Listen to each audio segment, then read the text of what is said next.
কোনো পরিবর্তন হবে না বাংলাদেশে পিটানি ছাড়া, সেটা জুলাই আগস্ট প্রমাণ করছে।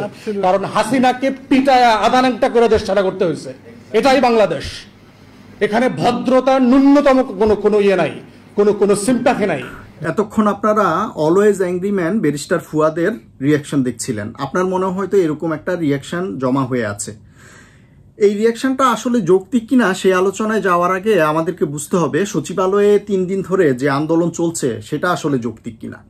সেই আন্দোলনটা যেই বিষয়টা নিয়ে হচ্ছে সেটা হচ্ছে সরকারি চাকরির নতুন অধ্যাদেশ জারি করা হয়েছে, সরকার চাচ্ছে কিছু সংস্কার করতে, তার বিরুদ্ধেই কিন্তু সরকারি কর্মচারীরা সচিবালয়ে আন্দোলনে নেমেছে। তো প্রথমে আমরা একটু দেখে নেই যে সরকারি কর্মচারী অধ্যাদেশে আসলে কি বলা আছে। এখানে মূলত 4টা শৃঙ্খলা ভঙ্গের কারণ বলা আছে, যেগুলোর কারণে সরকারি কর্মচারীদেরকে শাস্তি দেয়া যাবে। 4টা পয়েন্ট আমি একটু আপনাদেরকে পড়ে শোনাই।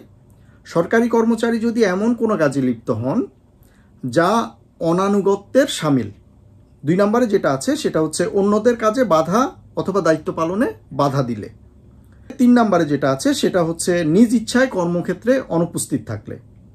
4 নম্বর বলা হয়েছে অনুপস্থিত থাকতে কাউকে উৎসাহিত করলে।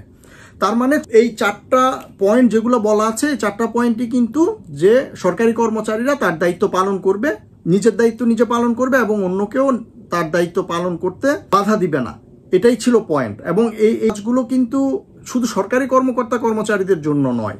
এই পয়েন্টগুলো যদি আপনি যে প্রতিষ্ঠানে কাজ করছেন, বেসরকারি প্রতিষ্ঠানে, সেখানেও যদি আপনি দেখেন এই 4টা কাজ যদি কেউ করে অবশ্যই আপনার বিরুদ্ধে ব্যবস্থা নিবে যিনি আপনার এমপ্লয়ার। এই ক্ষেত্রে সরকার যেহেতু আপনার এমপ্লয়ার, আপনি যেহেতু সরকারি চাকরি করতে এসেছেন, সুতরাং সরকার আপনার বিপক্ষে শাস্তিমূলক ব্যবস্থা নিতে পারবে, এটাই তো স্বাভাবিক হওয়া উচিত।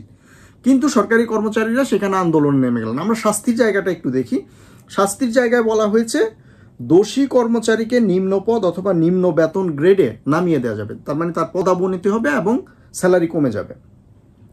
2 নম্বরে যেটা বলা হয়েছে চাকরি হতে অপসারণ অথবা চাকরি থেকে বরখাস্ত করা যেতে পারে। তো এটা কিন্তু ঠিক আছে, আপনি একটা প্রতিষ্ঠানে যখন কাজ করবেন আপনি সেখানে অলরেডি ডেডিকেটেড থাকতে হবে, আপনি আপনার কাজ করতে হবে, আপনি কারো কাজে বাধা হবেন না। যদি আপনি নিজের কাজও নিজে ঠিকমতো না করেন এবং অন্যদেরকে বাধা দেন, সেক্ষেত্রে তো আপনার বিপক্ষে শাস্তিমূলক ব্যবস্থা নেওয়া যাবেই। কিন্তু এখানে প্রতিবাদ করার অথবা আন্দোলন করার জায়গা কোথায়? এখানে কোন আইনটা লঙ্ঘন হয়েছে যেখানে সরকারি কর্মকর্তা এবং কর্মচারীরা বলছে যে এটি একটি কালো আইন? এখানে কালো আইনের তো কিছু দেখছি না, এটা ধবধবে একটা সাদা আইন। এটা কেন ওনারা মেনে নিচ্ছেন না? এবার আসি এই আইনটা, এই অধ্যাদেশটা কেন করা হলো? 5ই আগস্টের পরে দেখা গেল অনেক সরকারি কর্মকর্তা কর্মচারী ঠিকমতো অফিসে আসছেন না, যখন ইচ্ছা আসছেন যখন ইচ্ছা যাচ্ছেন, এবং তাদের বিরুদ্ধে কোনো ব্যবস্থা নেওয়া যাচ্ছে না। সরকার যেহেতু তাদেরকে বেতন ভাতা দিচ্ছে, তারা কাজ করতে, তাদের দায়িত্ব পালন করতে বাধ্য। তারা যেহেতু কাজ করছে না, এই ক্ষেত্রে সরকার চাচ্ছে যে তাদেরকে একটা রুলস এবং রেগুলেশনের মধ্যে নিয়ে আসতে। এই ক্ষেত্রে তাদের কিন্তু রিয়াকশন দেখানোর কিছু নেই, তারা সরকারের এই অধ্যাদেশ মেনে নেবে এবং দায়িত্ব পালন করবে। এটাই কিন্তু সরকারের মতো দেশের 18 কোটি মানুষ সবারই কিন্তু এটা চাওয়া। উনারা যেহেতু এটা করছেন না, সেই ক্ষেত্রে এখানে বুঝে নিতে হবে যে উনারা নিজেরাও দায়িত্ব পালন করবেন না, অন্যদের দায়িত্ব পালন করতে দিবেন না। উনারা শুধু বেতন ভাতা এবং দুর্নীতির চর্চাটা চালিয়েই যাবেন, এটাই হয়তো উনারা চান। তো এখন কি করা যেতে পারে? ব্যারিস্টার ফুয়াদের মতো যদি বলি যে ওদেরকে হলো মেরে সোজা করতে হবে, এটা খুবই এক্সট্রিম লেভেল।